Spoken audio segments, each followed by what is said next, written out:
Demon slayer anime में कई सारी मिस्ट्रीज हैं, जैसे कि तांजीरो की इयररिंग्स का क्या मतलब है, अपर मून वन को कुशिबो आखिर स्वॉर्ड क्यों यूज करता है, और सबसे इम्पोर्टेंट चीज ओरिजिनल सन ब्रीदिंग यूजर योरीची की क्या बैक स्टोरी है। खैर, जिन्होंने मांगा को अच्छे से चाट लिया है वो इन सभी सवालों का जवाब जानते हैं। पर आज इस वीडियो में मैं बात करूंगा फर्स्ट सन ब्रीदिंग यूजर योरीची की, कि आखिर वो कौन था और ऐसा क्या हुआ कि तांजीरो की इयररिंग्स देखते ही मुजान को दौड़े पड़ने लग जाते हैं। तो ये कहानी है सेंगोकू एरा की करंट डीमन स्लेयर इवेंट्स के करीब 400 साल पहले, जिस समय जुड़वा पैदा होना एक अभिशाप माना जाता था। पर एक गांव के मुखिया के घर योरीची और मिचिकात्सु नाम के दो जुड़वा भाइयों का जन्म हुआ। पर छोटा भाई योरीची अपने सिर पर एक मार्क के साथ पैदा होता है, जिसे देखकर लोगों को बड़ा अजीब सा लगता है और वो लोग उसे राक्षस का अवतार समझते हैं, जिस वजह से उनके पिता मार्क देखकर योरीची को मारने का तय करते हैं। लेकिन उनकी माँ ये सब सुनकर नाखुश हो जाती है।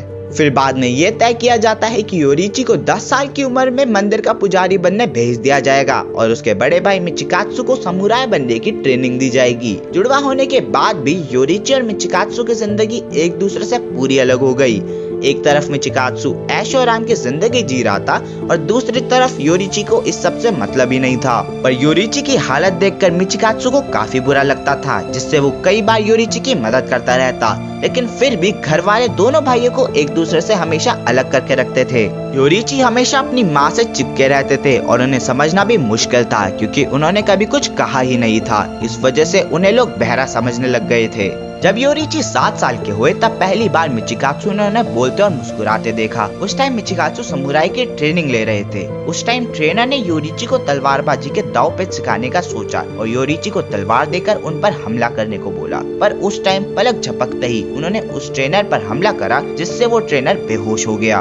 और योरीची को ये देखकर बहुत बुरा लगा और उन्होंने समुराई बनने का सपना छोड़ दिया। जब मिचिकात्सु पूछते हैं कि उन्होंने ऐसा कैसे किया, तब योरीची बताते हैं कि उन्हें अपने ओपोनेंट की मांसपेशियों की हरकत और खून के बहाव को देखना चाहिए ताकि उनकी अगली चाल पता कर सकें। पर उस टाइम ये बात मिचिकात्सु को समझ ही नहीं आई, क्योंकि किसी को पता ही नहीं था कि सिर्फ डीमन स्लेयर मार्क वाले ही किसी भी प्राणी के भीतर झांक सकते हैं। अब इस इंसिडेंट के बाद उनके पिताजी योरीची की काबिलियत को देखकर उन्हें सामुराई और मिचिकात्सु को पुजारी बनाने का निर्णय लेते हैं। पर जब उनकी माँ अपनी बीमारी के कारण इस संसार को छोड़ देती है, तो उसी रात योरीची मिचिकात्सु को ये खबर सुनाकर अलविदा कर देते हैं और उनकी दी हुई फ्लूट को भी अपने साथ बांध लेते हैं। पर जब मिचिकात्सु अपनी माँ की डायरी को पढ़ते हैं तब उन्हें पता चलता है कि योरीची घर छोड़ के इसलिए गए थे ताकि मिचिकात्सु को पुजारी ना बनना पड़े। और उन्हें ये भी पता चलता है कि उनकी माँ के शरीर का बाएं हिस्सा कमजोर होता जा रहा था, जो आखिरकार उनकी मौत का कारण बना। और इसी वजह से योरीची अपनी माँ के बाएं तरफ को हमेशा पकड़े रहते थे ताकि उनकी माँ को दिक्कत ना हो। और योरीची को ये बात अपनी पैदाइशी खूबी सी थ्रू द वर्ल्ड से पता चलता है।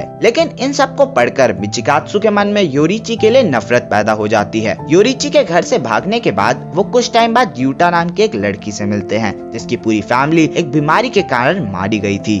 मिलने के बाद योरीची और यूटा साथ रहने लगे और साथ रहते रहते उन्हें पता चलता है कि उनकी तरह सबके पास ट्रांसपेरेंट वर्ल्ड की पावर्स नहीं है, यहाँ तक कि वो किसी और एबिलिटी का भी इस्तेमाल नहीं कर सकते, क्योंकि इस तरह का हुनर सिर्फ उन्हीं के पास था जो उन्हें अपनी माँ के पेट से ही मिल गया था। करीब 10 साल बाद ऊटा और योरीची शादी कर लेते हैं और जब ऊटा प्रेग्नेंट होती है तब योरीची मदद के लिए एक मिडवाइफ को ढूंढने जाते हैं और सूरज डूबने से पहले वापस आ जाने का वादा करके जाते हैं। मगर वापस आते वक्त वो कुछ लोगों की मदद करने लग जाते हैं, जिससे उन्हें बहुत देर हो जाती है क्योंकि तब तक सूरज ढल चुका था। वो घर तो पहुंच जाते हैं, मगर जो वो देखते हैं वो बहुत ही भयानक और दिल दुखा देने वाला था। उनके सामने उनकी ऊटा और अनबॉर्न बेबी की लाश पड़ी थी। किसी डीमन ने उनकी गैर मौजूदगी में उन्हें मार दिया। इस हादसे के बाद वो इतने सदमे में चले जाते हैं कि वो 10 दिनों तक ऊटा की लाश को अपने शरीर से लगा कर रखते हैं, जब तक एक डीमन स्लेयर जो रेंगोकू के एंसेस्टर्स थे वो आकर योरीची को उनका अंतिम संस्कार करने को कहते हैं। इस तरह योरीची की सिंपल लाइफ को जीने का सपना चूर चूर हो जाता है और वो एक डीमन स्लेयर बनने का फैसला करते हैं।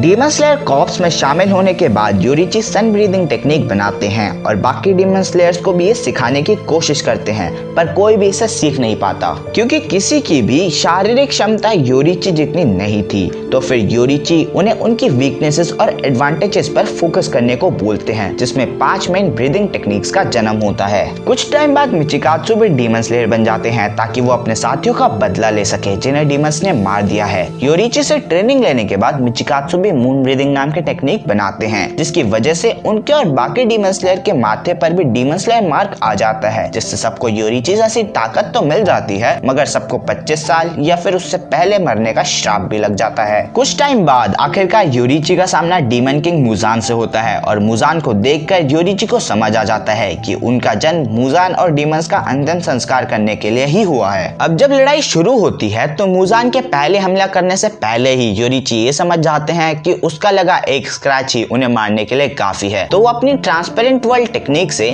मुजान के 7 दिल और 5 दिमाग का पता लगा लेते हैं, जिसके बाद वो सन ब्रीदिंग के पूरे 13 फॉर्म्स को परफॉर्म करने के बाद एक ही झटके में मुजान के 2 हिस्से कर देते हैं। ये सब हो जाने के बाद मुजान को कुछ भी समझ नहीं आ रहा था कि उसके साथ ये क्या हो गया और उसकी बॉडी रीजनरेट क्यों नहीं हो रही। जिसके बाद मुजान से योरीची पूछते हैं कि तुम्हारे लिए लाइफ की क्या वैल्यू है, लेकिन मुजान कोई रिप्लाई ना देते हुए अपने शरीर को 1800 हिस्सों में बिखेर देता है। इन 1800 हिस्सों में से योरीची ने 1500 हिस्सों को काट भी दिया था, मगर 300 हिस्से बचने में कामयाब हुए, जो कि एक इंसानी दिमाग को बनाने के बराबर थे। मतलब एक तरीके से मुजान बच निकला। लेकिन बगल में तमाओ को ये पता चलता है कि वो मुजान के श्राप से आजाद हो चुकी है, तो योरीची तमाओ को मुजान को मारने के लिए मदद करने को कहते हैं। लेकिन वापस आते वक्त योरीची को पता चलता है कि उनका भाई मिचिकात्सु कोकोशिबो नाम के एक डीमन में बदल चुका है और अगर वो मुजान को मार देंगे तो उनका भाई भी मारा जाएगा, जिस वजह से योरीची मुजान को कभी भी मारने की कोशिश नहीं करते और तमाओ को भी जाने देते हैं। इन सब कारणों की वजह से योरीची को डीमन स्लेयर कॉर्प्स से निकाल दिया गया और उन्हें सेप्पुकु करने को भी बोला गया। सेप्पुकु एक जापानीज रिचुअल होता है जिसमें एक वॉरियर किसी चाकू या फिर तलवार को अपने पेट में मारकर सुसाइड करता है। लेकिन योरीची के केस में उस समय के डीमन स्लेयर कॉर्प्स के हेड जो सिर्फ 6 साल के थे, उन्होंने उन्हें जाने दिया।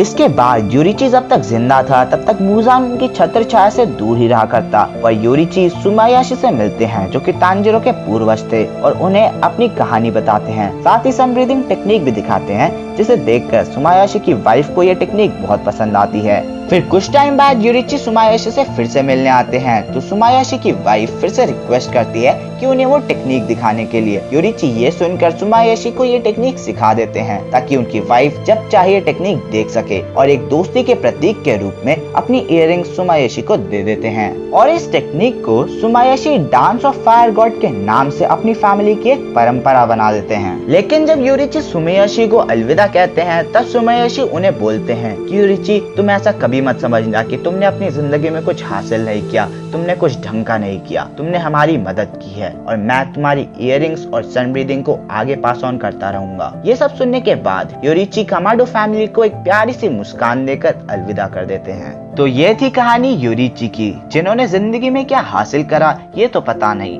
पर काफी कुछ खो जरूर दिया। खैर, अगर आपने वीडियो यहाँ तक देख ली है तो आपका बहुत शुक्रिया, और अगर वीडियो आपको कुछ अच्छी लगी हो या फिर कुछ नया जानने को मिला हो तो लाइक तो मार ही देना वीडियो को, और अगर वीडियो को ज्यादा ही पसंद आ गई हो तो शेयर और सब्सक्राइब भी कर देना।